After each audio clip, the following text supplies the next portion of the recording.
Train the muscles, not the joints.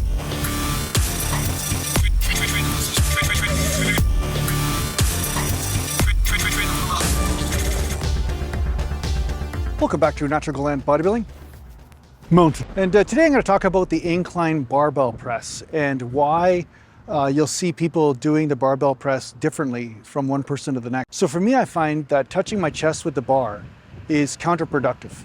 Now, the reason why is that in order for me to do so efficiently, I have to bring my elbows in slightly and lower the weight. And what happens is I start to get a lot of front delt from that. Now, if I keep the elbows flared, I start to also notice an undue amount of pressure in the shoulder joint. Now, this might be different for you, but that's what happens with me. But what I find is that the happy medium in this lift is the most effective way for me to do it. And that is stopping about an inch or two above my chest and then coming up. Now, you'll notice that when I'm doing the press, I also don't lock out at the top, because when I lock out at the top, I notice that there's a point of diminishing return where the chest is already flexed, and then by locking out, all I'm doing is extending the shoulders and straightening the elbows, and I'm not necessarily getting any more chest activation from that.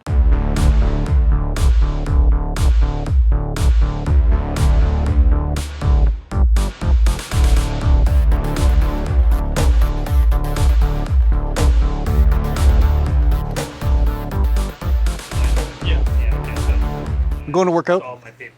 I'm going to work out in case you care. Oh, okay. Do you care? No, you don't care about. I'll come check to make sure. Nobody freaking cares. Nobody cares. No, nobody cares. I know this goes against a lot of what people are saying, but sometimes extended range of motion can work against you when it comes to hitting certain muscle groups, and you trade one muscle group for another to hit failure, right? So if I start touching my chest and bringing the elbows down there, then my delts are going to hit failure long before my chest does. In my particular case, it could be different for you. But remember, more range of motion is not always best. Sometimes it's great for rehabilitation of injuries though.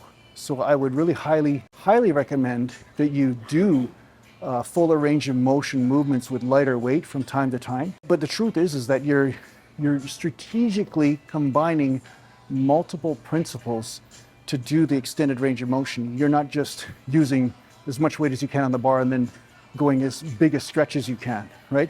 If you combine those two things, the chance of injury exponentially goes up, and it's not necessarily a better technique for, again, the muscles you want to hit. So yeah, in the case of a barbell incline press, I on purpose don't touch my chest when I'm doing it, so that way I can get more chest activation without as much delt activation.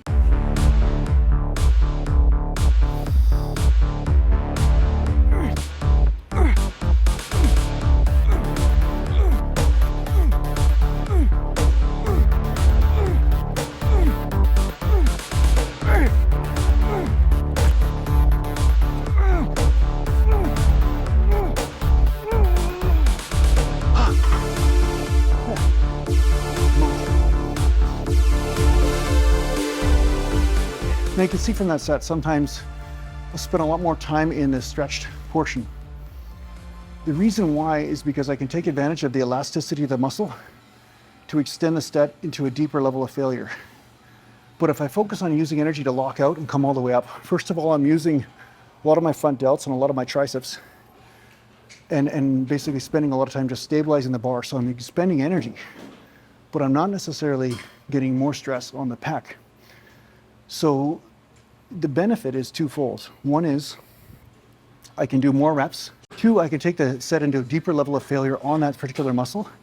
And three, I am getting a better stretch in the pec. It's constant tension under stretch. So because of this, I'm getting more chest concentration and therefore better benefit in the long run. So yeah, sometimes you'll find movements that you function better that way than doing the fuller rep. So the truth is that you've only got so much energy during a set, and you want to use all that energy on the muscle group you're trying to force into some sort of adaptation. And if I start extending the arms, yes, I'm expending energy, but what muscles are using the energy? Is it my chest, or is it my delts, or is it my triceps, right? Or rotator cuff even the stabilizers in the rotator cuff. So what I do is I not only take advantage of the elasticity of the chest on the bottom to create that spring, right? I can do way more reps if I keep that tension on there because I'm taking advantage of that elastic energy, but I'm also able to go way further into failure because I can keep going long after I've lost the ability to lock out in successive reps. So this is something for you to remember, that there's an efficient way to perform the repetition to concentrate the tension on the exact muscle that you want to hit. It's not always about just straight up and then straight down again. So yeah, that's my tip here. Coming at you from Fit for Change in Chilliwack, talking about workout stuff. Mountain. So yeah, thanks a lot for watching. If you need to get a hold of me, just go to naturalgalantbodybuilding.com, and thanks to the patient supporters, and take care for now.